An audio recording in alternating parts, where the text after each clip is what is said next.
And welcome back, everyone. Season 3, Episode 3, Maintaining Independence in Marriage. So, maintaining independence in marriage, balancing individuality and togetherness in a committed relationship. So, as always, our lovely host, Rain Congrejo, welcome. Good to have you. Thank you. Thank you. Thank you. Glad to be here. This one right here, I'm going to just take it from the top and just take it myself and then put my thoughts on it. I mean, maintaining your independence in the marriage. I mean, always remember that before you was even married, you had your own individuality. You had your own things that you liked, your own things that made up who you are. Those things shouldn't be changed just because now you're sharing your life with someone, in my opinion, right? Because if that individuality is what attracted me to you in the beginning, the things about you, what made your characteristics, or what is it about you is your individuality that stands out from the next person, right? So Hmm. that's what I'm attracted to. If you lose that or you try to change that, then that's changing who you are. Now you're not maybe as authentic as you was because you're trying to emulate or mimic something that's not you. um, Being independent, even in the things you like to do. Prime example, I DJ on the game. I do a lot of other different things, but DJing is my love. That's what I love to do. When I met Rain, she knew that years before we started dating, but she knew that's what I do. And that's my enjoyment. Just like her creative side and what she does, she loves to do. So we still have that boundary set up for each other that these are the things we like to do and these are the things we're going to continue to do. And we're both going to be that supportive of each other when doing that. When I do a set, I can bet my last Linden that Rain's going to be there. That she's going to be supportive of the situation and what I'm doing, you know? And the same with her when she's doing the different things and projects and events and things that she's coordinating, I'm going to be there, because that's the type of unity that we have. That's the togetherness in our committed relationship that we have. Um, we still are individuals. We still do things that we like to do, but we do things together as well. And we don't change what made us who we are to satisfy the next person, right? So that's my Hmm. thoughts on it. What about you? Well, assuming that you just took the thunder away from me. Okay. I had to switch it up. You I had to did. You switch it did. up. I can talk too. I might not come across as, thorough, but I can bring it out every Hey, you're now and thorough. then. You are thorough. I give it to you. Again, I think we've said it in many of our past podcasts. We put everything on the table up front. And both you and I have literally given ourselves to people and kind of taken that individuality away from us. So it's like we've taken on what that other person is doing and literally forgot about our own happiness and what the things we like to do. Then we started to get kind of, I don't know what's the word to use, but we standoffish, to the person that we're with, or really holding a grudge because it's like, wait, I'm supporting you over here, but I'm still not getting, I'm not getting the support. Or, if you go somewhere or if I go somewhere, it was to the point of, well, where are you going? When are you coming back? You know, it's like either you're going to trust that person or you're not. And you and I have talked about this, and I say to people all the time, if a person's going to cheat on you, it doesn't matter whether you're with them or not. And I'm talking real life, second life. It does not matter. They're going to cheat on you. So, you being in their presence, there's going to be times you're not going to be in their presence and you don't know. So, if you don't have that trust, then you need to get out of that relationship, because trying to control where that person is going, what they're doing, how they're doing it, who they can be friends with, who they can't be friends with, is really going to tear your relationship apart. And so, I continue, and you and I have talked about this too. There is a line where I don't dive into your stuff and you don't dive into my stuff.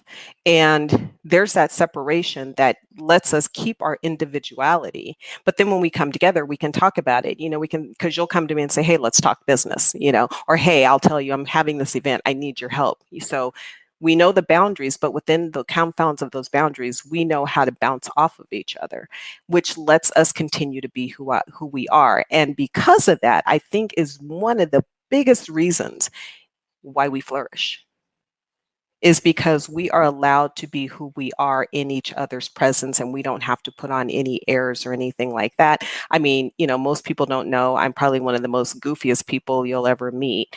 But that's me with you. That's not me with everybody else. But again, some of the relationships that I've been in, I'm pretty sure some of the relationships you've been in, it's like, what are you doing? Where are you going? Well, why are you leaving me? Why can't we talk? You and I like to talk because we have a lot to talk about. But when you're in that relationship where somebody is constantly making you do something versus you wanting to do it willingly is really not a good feeling. Right. What do you Very think? true. No, I agree. I mean, and the thing is too, just to piggyback on that is, um, the thing about it is the togetherness is always a piece. Like we always get, look at it like a wedding ring, right? So, when you see the wedding rings, you see the logos and stuff. It's two rings, but they have this one interchange loop that the two rings are connected to each other, right? So, I mean, it's still two individual rings. They're just Right. sharing a life together, right? So it's not that you have to lose your individuality to do that. And I think a lot of people tend to do that. Like they start to think that I have to be a certain way to, I guess flourish in this relationship or for this relationship to be successful. If I can't be me, then I don't need to be in this relationship. Mhm. Mhm. And that's me quirky, silly, when I got an attitude, when I can be Mr. Asshole, all that. Okay. Right. If I cannot be that, then I'm not being true to myself, number one. And then I'm not even actually being true to this relationship. I'm just Right. acting at this Right. point. And how far do you think that's going to last? And how long Right. is that going to go? It's going to have an ending. It might be, you'd be fooling everybody outside of the relationship. Everybody else on that cell thinking y'all got the best thing since sliced bread. But when y'all talking in y'all private chats or when there's no one else around, they don't see all that. You know what I'm Right. saying? And the thing about it is I'd rather just be me. So that way, I don't never have to, oh, did I do that? Oh, I should have did it this way because that's the way I'm portraying myself to be, or that's the way that Mhm. it's no. Just be you. Right. You can't go wrong when you yourself because you Right. already know how you're gonna be all Right. the time. You know, um, and my whole thing with the whole balancing thing is, how many times have you heard just enjoy the journey? Mhm. Enjoy the time you guys have. Don't try to set expectations of what you think this is what you guys need to be month 4. Y'all should be already doing this. Well, why aren't we doing Right. this? Because in my previous relationship, we was already okay. And how did that work out for you? Right. Because you're in this new relationship, so apparently it didn't work out too great for you. You know what I'm saying? Right. So it's like enjoy the time, enjoy the person, get to know the person, and everything else will work itself out.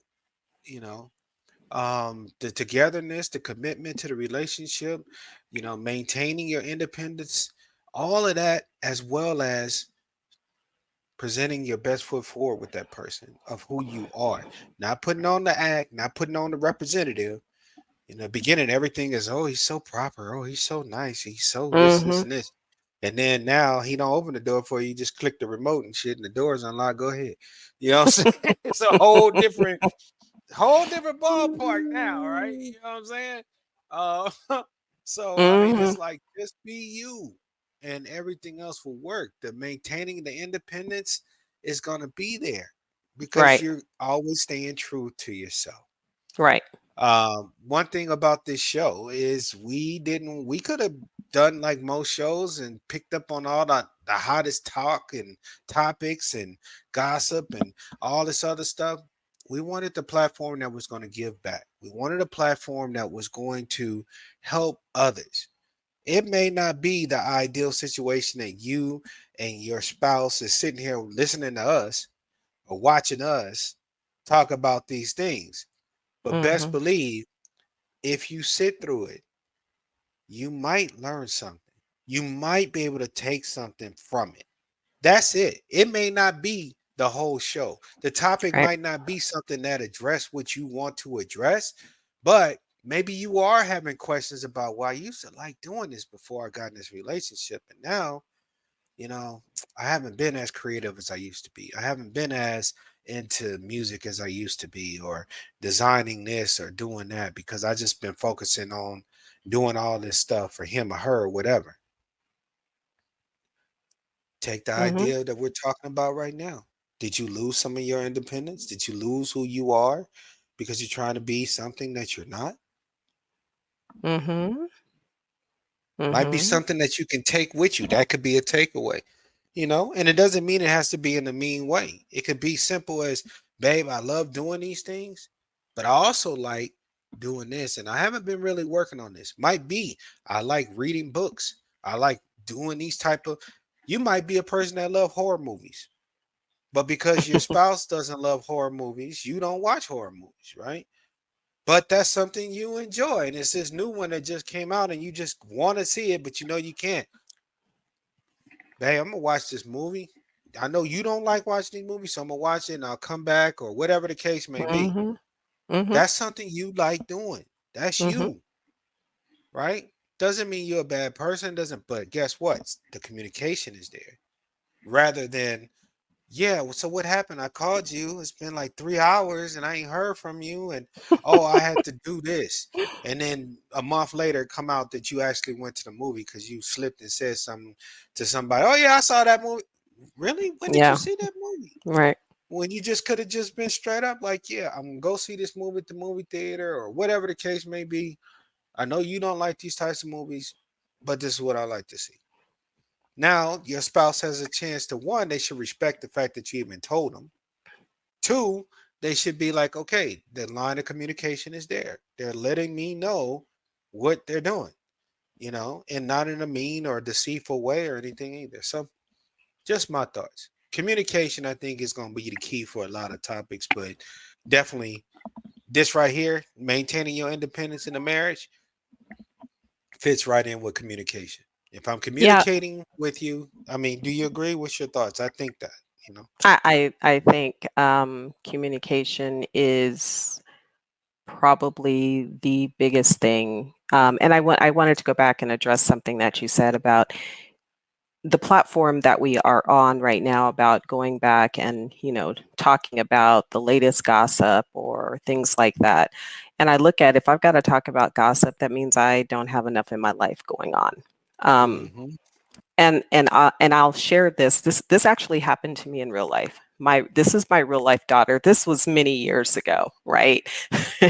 And I remember we were literally in Vegas, and this girl was walking down the street, and she had purple hair, and I mean it was cold outside at that point, but she had purple hair, and she had on this really short skirt and this kind of revealing top, and she was just walking down the street, and it could have been probably 8 or 9 o'clock in the morning. And I was just like, I looked at the girl, my daughter's in the car with me, and I looked at the girl and I was like, good God, why is she dressed that way? It's cold outside. And literally, that's my perception being put on somebody else. And my daughter said to me, she said, Mom, she's living her best life. Stop judging her and leave her alone. Right. Okay.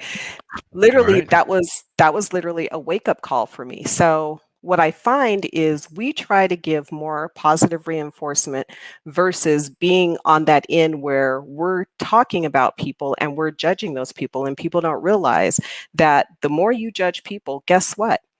You're being judged too. Hmm. And I honestly think people forget about that. So I try not to judge people in their relationships or anything like that. I listen to what they have to say. I give my feedback on it. That doesn't always mean that they have to take my feedback, but I've been pretty good, especially in relationships, keeping people together after infidelities and things like that, right? Hmm. But I literally, I think that's where you and I were very much alike, is because we try to give back, and that Hmm. that brings our individuality together, you know. And I think that's what we stand for, is we are individuals, but we work kind of on the same platforms. You know, even though you're a DJ, even though I do what I do, those people cross pollinate. True. So it allows us to really kind of still intertwine with each other and still keep our identity, right? Because Very I'm true. not going to lose my identity. I mean, I'm always changing, and women and men, you can always change your identity, right?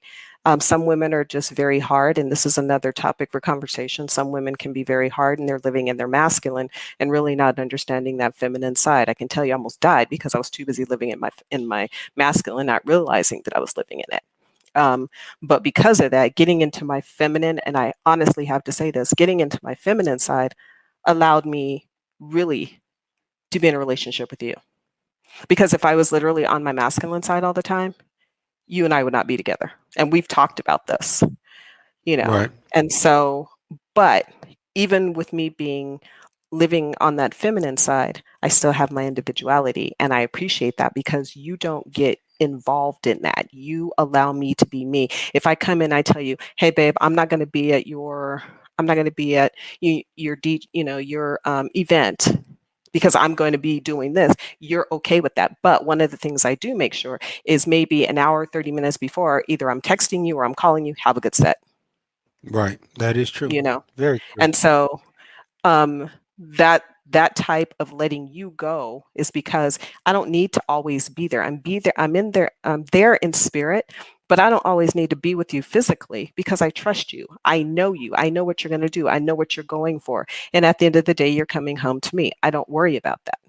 That's Right. where people need to get. Be individual. Stop letting people tell you who, what, where, when, and why. Be you, and the right one will come along. And with that, ladies and gentlemen, I'm going to say thank you for always tuning in, showing your support. Rain, awesome having you as always. Thank you. Thank you. And we'll catch you next time. Yes, yes.